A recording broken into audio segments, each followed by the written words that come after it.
I am literally gasping for air right now. I cannot even process what we just watched. Oh, I am officially starting a petition right here, right now, to build a maximum security reality TV prison.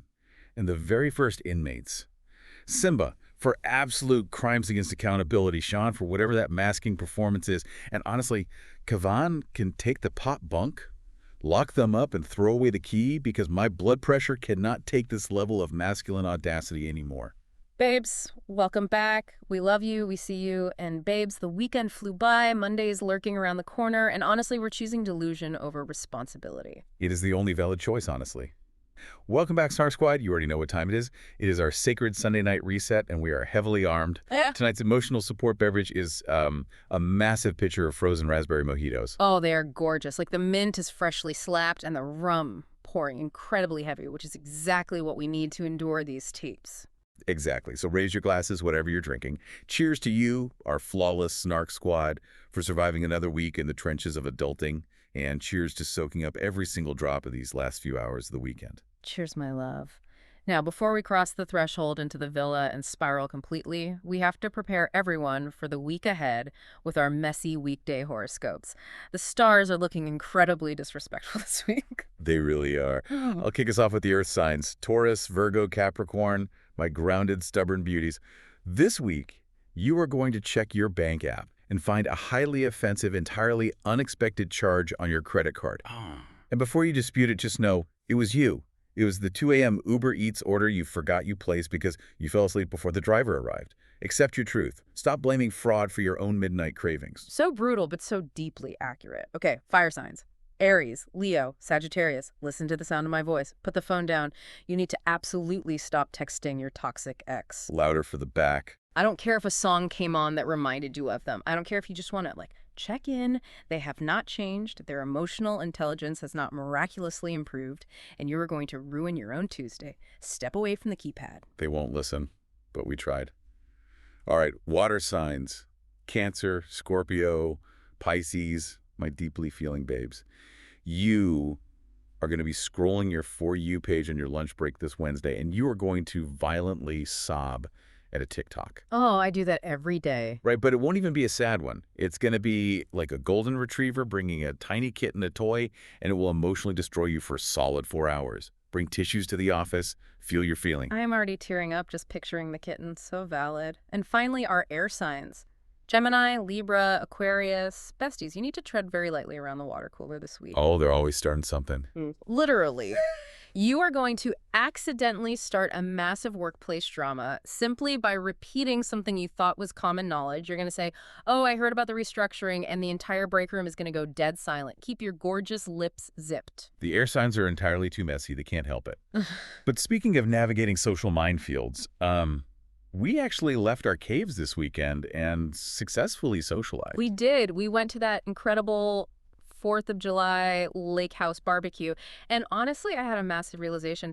Bestie, we actually met new friends. We did. And it felt like winning the lottery, like scratching off a ticket and seeing $1 million. But instead of money, it's just a girl who also hates the exact same niche internet personalities that I do. It is the rarest commodity on Earth. Let's really analyze this for a second, because making adult friendships is practically a sociological study in endurance. I swear, the older we get, the more impossible it becomes. Oh, 100%. When you're in school, you make a best friend because you sit next to each other in geography, you both have the same colored gel pen, and boom, bond forged for life. You don't have to evaluate their core values, you just like their glitter pen. Exactly. But now it's like a corporate merger. You have this instant click, which is so rare because usually I find everyone exhausting, and we hit it off with those girls by the dock talking about reality TV conspiracies. But then comes the hard part. The logistics. Oh, the logistics are a nightmare because as adults, everyone is chronically busy and fiercely protective of their peace. Yeah. To hang out now, you basically need to sync up Google calendars. Yes. Create a shared spreadsheet of dietary restrictions and give a minimum of 3 weeks notice for a casual coffee. Like, oh, you want to grab brunch? Let me check my Q3 bandwidth. How is the 14th of October looking for you? It's so true. We were standing there by the cooler, and one of the girls was like, we should totally get espresso martinis next week. And I panicked. I wanted to go, but my brain was immediately calculating commute times, whether I had clean hair, and if my social battery would be recharged by Thursday. The mental gymnastics are exhausting. We exchange numbers, and I'm genuinely so excited, but I just pray we actually make it out of the group chat phase. If you survive the group chat transition, you're golden. But honestly, my social battery is still in the negative because of my current waking nightmare. We are both still recovering from moving into our new apartments, and I have to ask the universe, how do people do this regularly? I am emotionally, physically, and spiritually broken. The boxes, my love. The endless multiplying boxes. I swear they are reproducing in the middle of the night. They are sentient, I'm convinced. I emptied 5 boxes in the kitchen, went to sleep, and woke up to find 6 more sitting there mocking me. It defies the laws of physics. It is psychological torture. And it's not just the boxes, it's what is inside them. It reveals so much about your own internal chaos. By the end of the packing process, I was just throwing things into cardboard in a blind panic. Shoving it all in. Yes. Yesterday, I opened a box clearly labeled bathroom towels, and you know what I found? A spatula. No. 3 loose batteries. A single winter glove. And a framed photo of my dog. That was my strategy. Was I unwell? You were in survival mode. The absolute emotional devastation of moving is unmatched. You pack, you lift, you clean, you unpack. You get to that moment where you look around the living room and think, wow, I'm done, I did it. The false hope. And then you open the hallway closet, and it is crammed floor to ceiling with black trash bags full of random cables and winter coats you forgot you owned. I sat on the floor and cried. I would too. I have mutually declared with myself that I am dying in this apartment. I will become a ghost here. I am never, ever putting my belongings in a U-Haul again. I will be buried under my kitchen island. It's settled. But you know what's fascinating about moving? You think you're just transporting objects, but you're really confronting all the things you thought you dealt with. Wait, that's so true. You find the old journals, the weird keepsakes from toxic exes, you pack up all this baggage, drag it to a new location, and pretend you're getting a fresh start. Oh, that is profound and such a perfect pivot. Because, babes, enough about our own moving madness. Let's head into the villa where emotional baggage is somehow heavier than moving boxes. Perfectly said. Let's grab our metaphorical popcorn because we are diving straight into the psychological warfare that is the fallout of Casa Amor, leading up to the most highly anticipated movie night in modern history. I am so ready. The overarching theme in this entire episode is delusion. How these islanders lie to themselves, how they lied to each other, and how the villa environment acts as a pressure cooker that forces all that baggage to burst open. Let's set the scene, okay? It's the morning after the Casa Recoupling. The air is thick, the tension is palpable, and Kavan and Simba are forced to sleep outside with the actual bugs because the villa is overflowing with the bombshells they brought back. Which is just poetic justice at its finest. Yeah. I was gleefully watching them shiver on those daybeds. That's amazing. And Kavan, to his credit, delivers the most hilariously bleak quote of the season. He's lying there staring at the sky, and he just goes, well, it's just the consequences of our actions. Like a Victorian orphan who just dropped his last penny in the river. It was so depressing. And then you have Jasmine and Angelista, our single, scorned queens, standing on the terrace in the morning light, absolutely reveling in the boys' misery. Jasmine looking down at Kavan, shivering under a thin blanket. I lived for it. They were soaking up that schadenfreude. As they should. And psychologically, that schadenfreude is necessary for them. When you are blindsided in a recoupling, you lose all your agency. You are humiliated on national television. So standing on that balcony, literally looking down on the men who wronged them, is a way for Jasmine and Angelista to reclaim their power. Right. It reestablishes the hierarchy. Exactly. But then the sun comes up and the groveling begins, the morning coffee routine. Oh, the coffee. The universal currency of an apology in reality TV. We have Aiden, who got absolutely grilled by the girls the night before for his Casa behavior, meekly making Martha a coffee.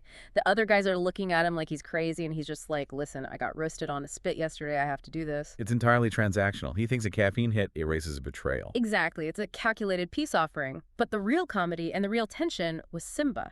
Simba is in the kitchen, making a coffee for Mara, his new Casa girl, but he decides to make a tea for Angelista as an olive branch. A terrible idea. Bestie, let's analyze the physical space of this moment. The visual of this man. He was shaking. He was legitimately terrified to hand it to her. Remember when Angelista warned him weeks ago that she runs a strict program? She wasn't joking. She was not. Simba looked like a corporate intern trying to hand a cup of Earl Grey to a very, very angry CEO who just caught him embezzling funds. He practically slid across the counter and backed away with his hands up. Because he knows he has zero leverage. Yeah. That cup of tea represents his meager, pathetic attempt to regain some semblance of control in a dynamic where he is entirely powerless. Right. He knows he fumbled a bag, and that frantic, apologetic energy carried straight into the morning chats, which were painfully awkward. Let's start with Julia and Lola. Oh, Lola. My heart breaks for her, but also my patience is wearing completely thin. It is so hard to watch. Yeah. Julia pulls Lola for a chat to clear the air after their massive blowout. Lola's sitting there totally frosty, basically pretending everything is completely fine with Sean. Yeah, she's like, I have my opinions, you have yours, there's nothing more to say. Exactly. She refuses to even entertain the idea that Sean is playing her. We have to talk about the psychology of Lola's denial here. Right. It's not just stubbornness, it's identity protection. Yeah. Lola has built her entire villa persona around being Sean's girl. That's so true. If she admits that Julia is right and that Sean is actively manipulating her, she doesn't just lose the guy. She loses her narrative. She has to admit she was a poor judge of character, which is deeply embarrassing on television. So her brain is literally protecting her ego by rejecting reality. That makes so much sense. It's self-preservation through delusion. Julia tried. She really tried to get Lola to see the light, to even just acknowledge the tension. But Lola is a brick wall. And when Lola basically dismissed her again, Julia just stood up, iconic as ever, and told her to kiss her ass in Irish. Pogmothin. Reality TV heritage right there. Yeah. Hand her a BAFTA. The sheer exhaustion of trying to save someone who desperately wants to drown in their own delusion. I mean, Julia hit her limit. But while Lola is drowning in denial, we have Kavan actively trying to rewrite history. He pulls Charlene and Jasmine into his web of nonsense. Right. So Kavan pulls Charlene, the girl he just brought back from Casa, and basically says, look, I owe it to myself to explore things with you, but I'm going to sleep in a separate bed out of respect for both you and Jasmine. Let's dissect this because it is infuriating. Kavan's strategy here is like a politician trying to pass a bipartisan bill by pandering to two entirely opposing sides and ultimately ending up with 0 votes. Yes. He wants his cake, he wants to eat it, he wants to take a picture of it for Instagram, and he wants a second slice to go. He is trying to keep Charlene on the hook just in case Jasmine fully cuts him off, while simultaneously trying to look like the good, respectful guy by sleeping alone. It's entirely transparent, and I am absolutely floored that Charlene gave him the time of day. Charlene sat there and listened to him say his feelings for Jasmine are stronger, and she didn't just walk away. I would have been out of there so fast. Oh, immediately. But let's talk about Jasmine's reaction to all of this. Because she is still defending him. She literally sat there and said to the girls, well, younger guys are more easily swayed. I yelled at my television. I threw a pillow. What is this logic? Jasmine is engaging in massive cognitive dissonance here. She has to minimize Kavan's agency in order to maintain her attraction to him. Right, because otherwise she has to leave him. Exactly. If she accepts that Kavan is a fully grown man making deliberate choices to hurt her, she has to leave him. But if she frames him as this helpless, easily swayed youth who just got confused, she can forgive him. But being easily swayed is a character flaw, my love. It does not magically evaporate the moment a man turns 30. You cannot age out of having a weak spine. It's so true. She is finding any excuse to validate keeping the door open for him. It's the delusion we were talking about. But someone who is absolutely slamming the door, locking it, and throwing away the key is Mara. Can we please talk about Simba trying to chat with Mara? Oh, this is a masterclass in setting an immediate, unshakable boundary. Simba tries to get a little activated with Mara, getting defensive about his Casa behavior, likely expecting her to fight for him. Yeah, he thought she'd be desperate for him. And Mara shuts him down with lethal precision. Mm-hmm. She literally called him a wasteman.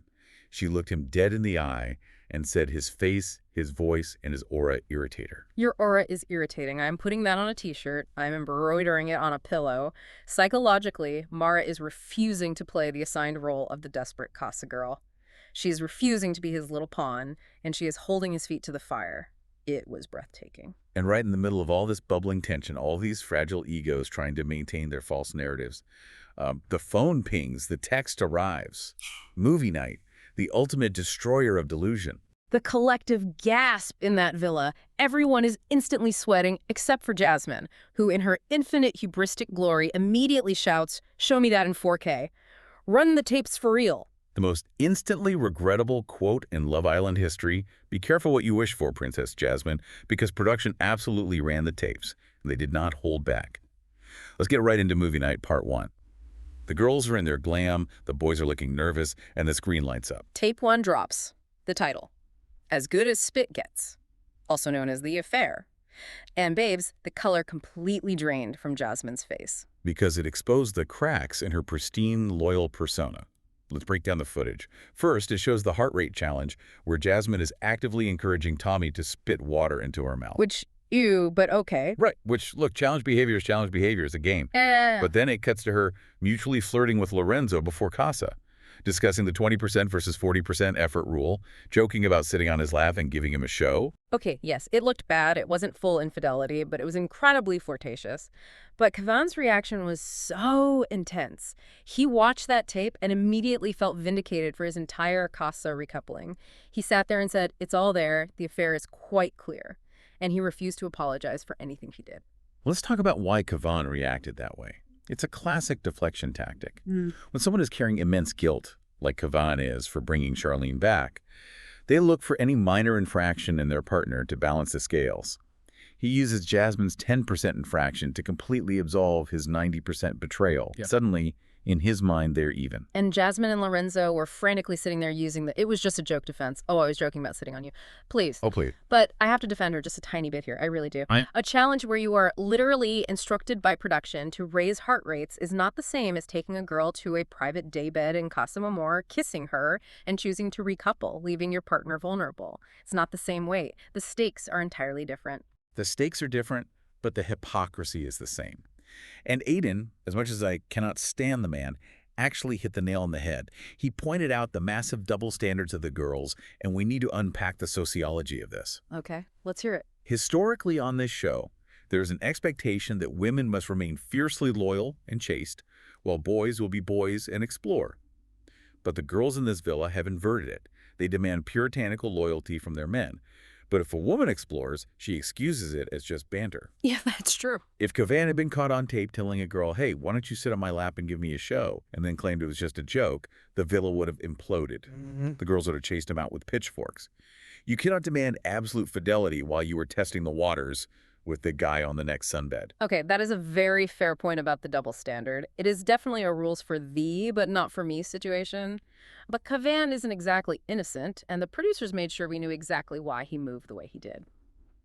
Which brings us to tape 2, the Big Lebowski, the Aiden factor. This tape shifted my entire perspective on the season. It was basically a supercut of Aiden constantly, relentlessly in Kavan's ear. Step back from Jasmine. Focus on Charlene. You need to work on things. It was Aiden systematically dismantling Kavan's connection with Jasmine, and Kavan just absorbing it all and taking his older brother's advice like gospel. It was wild to watch. You literally see Kavan's internal compass spinning out of control every time Aiden speaks to him. But what shocked me was Jasmine's reaction. She was weirdly understanding. She just said, "I am an older sister, I get it." She forgave the influence. While Mara and Simba were actually pushing back on Kavan, asking him point blank if he just blindly follows everything his brother says. And Kavan denied it, but the tape doesn't lie. This brings us to a huge structural flaw in this season and exactly what everyone on Reddit is screaming about right now. Would Kavan and Jasmine have worked if Aiden wasn't in the villa? It's the million-dollar question. I think they would have. Without Aiden playing the devil on his shoulder, Kavan would have leaned into his actual feelings instead of constantly second-guessing if he was making the logical choice. He outsourced his emotional decision-making to his brother. Exactly. It's pure codependency. Yeah. And this is why I firmly believe siblings should be permanently banned from this show. Think about how this show operates structurally. The villa is an isolation experiment. It's a pressure cooker. Yeah. The whole point is to see what happens when you remove these people from their normal support systems, their friends, their family, and their outside influences. Putting an older sibling in there breaks the vacuum. It introduces an incredibly unfair power dynamic and completely ruined Kavan's independent journey. He was never playing his own game. He was playing Aiden's game. It really did ruin his journey. He never had to stand on his own 2 feet. But you know whose journey was ruined entirely by their own catastrophic, independent decisions? Oh, I know who. Simba, Tape 3, Lion King Part 2. Babes, this was an absolute slaughter. A cinematic masterpiece of downfall. The tape starts with Simba holding Angelista, looking her in the eyes, promising he won't misbehave, declaring he's a changed man focused entirely on her. And then a smash cut to Casa Amor. The whiplash. It cuts to him immediately moving mad, planning out kisses, asking Mara to cuddle in bed, flirting heavily with Na. It was a highlight reel of disrespect, quite in high definition for the woman he lied to. And Angelista's face, I mean, she was absolutely livid. But the worst part wasn't even the footage. It was Simba's psychological reaction to it. Absolute failure at accountability. He gets defensive immediately. And what does he do? He starts pointing his fingers at Mara, saying, well, it takes 2 to tango. Oh, I screamed. You do not throw the woman under the bus to save your own skin when you're the one who made the promise to the girl back home. Let's analyze this defense mechanism. It's pure deflection in a high-stress environment. Simba's ego cannot process the sheer volume of his own guilt being projected on that screen. So his brain goes into overdrive to find a scapegoat. He projects the blame onto the nearest target, which is Mara. It's a cowardly way of saying, I couldn't help myself because she tempted me, which completely removes his own autonomy. And this is where Mara becomes the undisputed star of the season. She didn't flinch. She didn't let him rewrite the narrative. She just barked back at him. He bit, he chewed, he swallowed it. Iconic. Frame it in the Louvre. Seriously. People officially awarded Mara the baddie chain for this exact moment.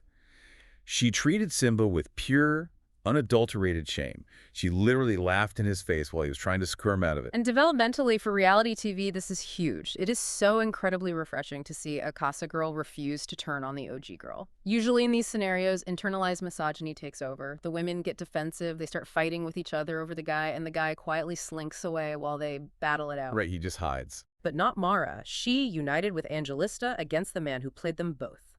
She saw the disrespect, recognized Simba as the common denominator, and handed him his ego on a platter.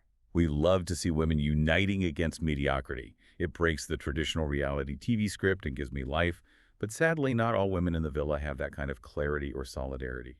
Which brings us to a tragedy in 3 acts. Tape 4, Sean's All That Man. Oh, Lola. My sweet, deeply in denial Lola. The tape plays. It shows Sean saying he needs a test. It shows him getting giddy for Casa Amor. It shows him pulling Martha and Julia and going absolutely feral in the challenges, moving mad in 4K. And Lola literally watches this overwhelming evidence of Sean acting like a single man on a stag do, stares at the screen and says out loud to the entire group, it doesn't change anything, no complaints at all, move it on. My jaw unhinged. Julia immediately leans over and tells her she's being incredibly naive, and Lola just shuts her down cold. Which leads to Julia delivering that final fatal Irish sign-off we talked about earlier. But, bestie, I feel such deep sadness for Lola. I really do. Sadness. I have a headache from rolling my eyes so hard.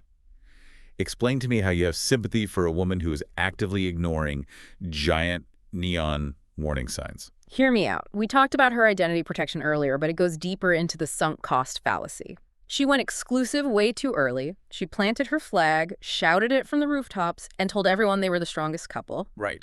She has invested immense social capital into this relationship. If she admits Sean messed up, she doesn't just lose the guy, she loses face.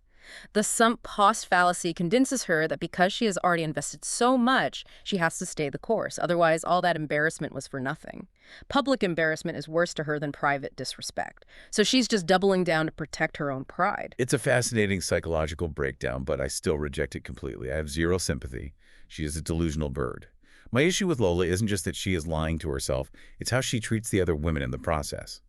She refuses to defend any of the other girls in the villa when their men act up, but she will fiercely defend a man who is actively, publicly playing in her face. That's true. When you ignore red flags that are the size of actual parachutes, and you silence the friends trying to hand you a life jacket, you don't get my sympathy when you crash to the ground. You are so ruthless, but you make a compelling point about how she treats her friends. Speaking of how people treat their friends, the most heartbreaking moment of the night was still to come. Tape 5. A double feature. Mama Mica and Samraj like it hot. The betrayal of Priya. This was dark. This wasn't just reality TV mess. This was mean girl sociological warfare. Yeah. The footage rolls, and we see Mica, who is supposed to be Angelista's close friend, egging Simba on behind her back. It's too early for boundaries, go for it. And then it gets worse. Much worse. It shows Mica actively plotting with Samraj, keeping secrets, sneaking around, all while pretending to be Priya's supportive friend. It was so muggy. And then we hear Samraj telling the boys he got the ick from Priya, literally talking behind her back about how annoying she is while stringing her along for safety in the villa. And how does Mica react when caught red-handed in this web of lies? She doubles down. While the video is literally still echoing in the garden, she tries to gaslight Priya. She tells her, "I told you that." Priya just looks at her and says, "No, you didn't. You were dishonest." Priya's composure, I mean, she didn't even shed a tear. She held her head high and called out the dishonesty with absolute dignity. But my love, this is the part that shattered me, and it's echoing heavily on all the forums today. When Priya was standing there taking all of this in, realizing her friends had plotted against her and her guy thought she was an ick, not a single person in that villa stood up to defend her. Dead silence from the peanut gallery. It was sickening. Let's analyze the group dynamics here, because it's classic bystander effect fueled by self-preservation. Mica has established this incredibly toxic yes-man friendship style. Oh, totally. She operates like a mob boss. She enables bad behavior in her allies, and in return, she expects absolute, unquestioning loyalty. When the chips are down, she throws anyone outside the circle to the wolves. The other islanders see this. They know that if they defend Priya, the outcast, they risk becoming the target of Mica's alliance. So they stay silent.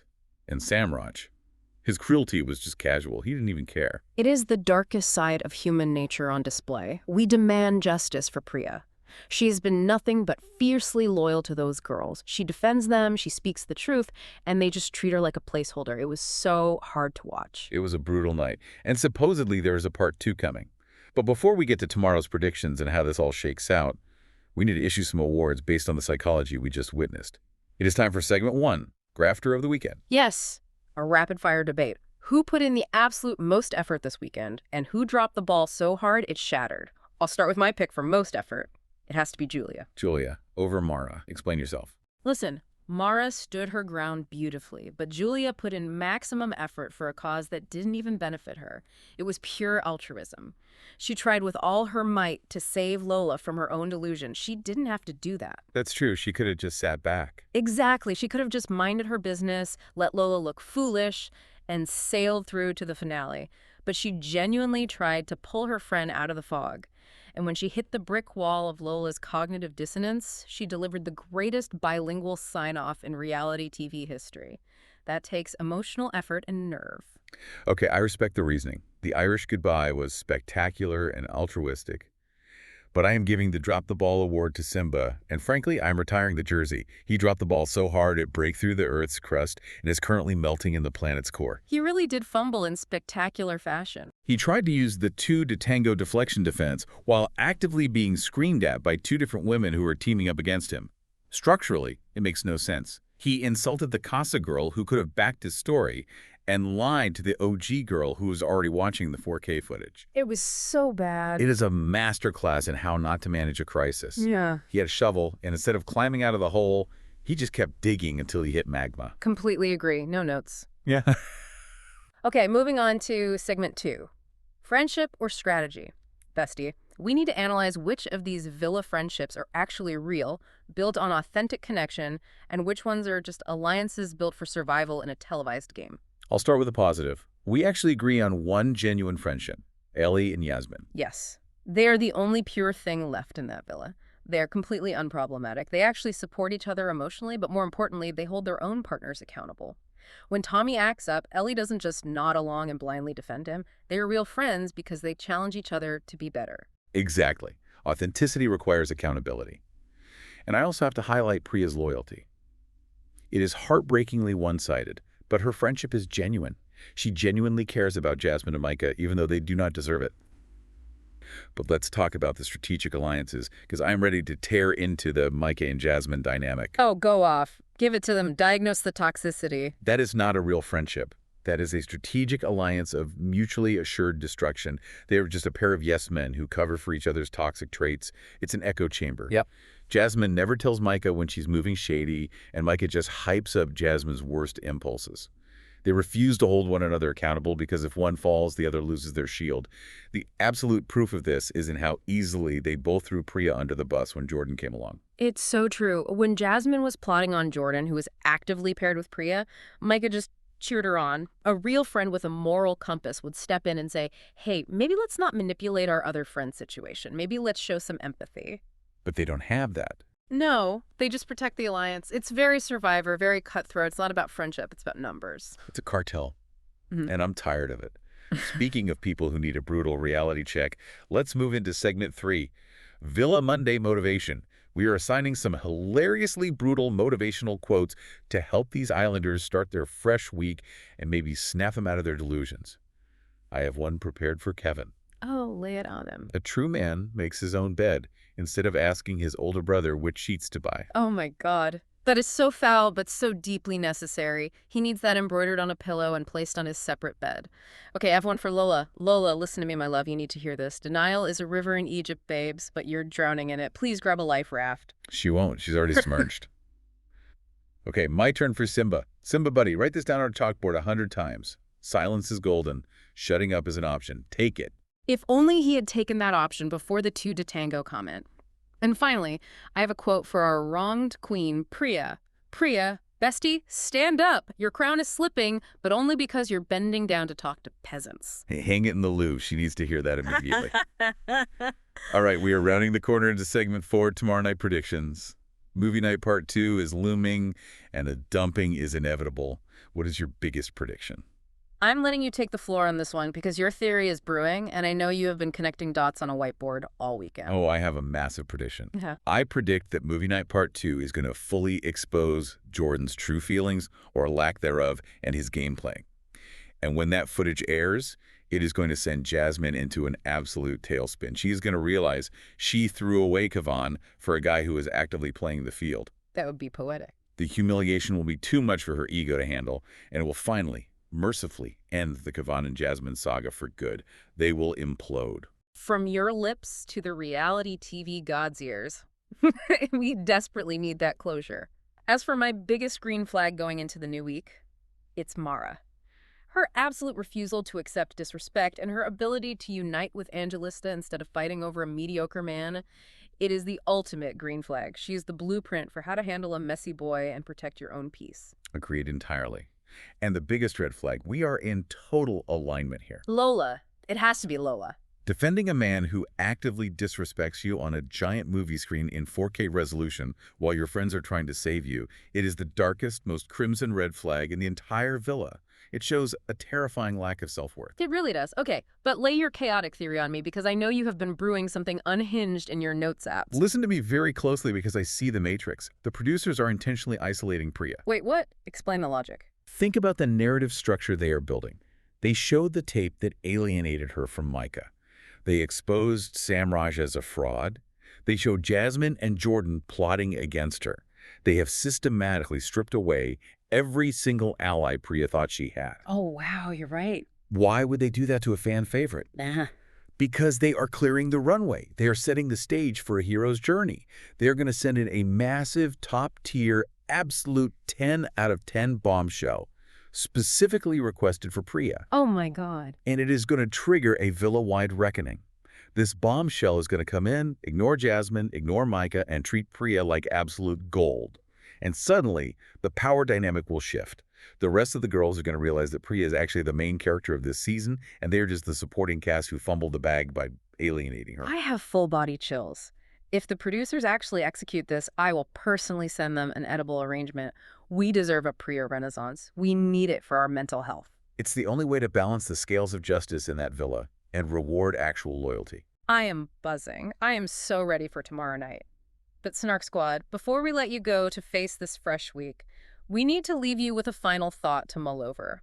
We've spent this entire time judging the delusion of these islanders, but it makes you wonder if we filmed our own lives 24/7, recorded every private text, every minor flirtation, every white lie we tell our friends, and played the tapes back to our partners on a giant screen, how many of us would survive our own movie night?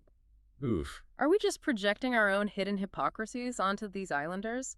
Something to think about next time you judge them from the couch. A terrifying thought. Truly chilling. On that note, we need to hear from you in the group chat. Please sound off on our socials. Have you made any new friends as adults recently? And how did you survive the logistics? Also, tell us, what is truly the hardest, most soul-crushing part about moving? Defend your answers. And finally, which of our messy weekday horoscopes matched your life the most? If you are a fire sign who texted your ex, do not lie to us. We will know. We always know. Thank you so much for hanging out with us, surviving the weekend, and choosing delusion with us. You know the drill. Make sure you subscribe, leave us a glowing 5-star review, and share this conversation with another messy babe in your life. We love you endlessly. Stay flirty. Stay fabulous. And we'll see you on the snark side.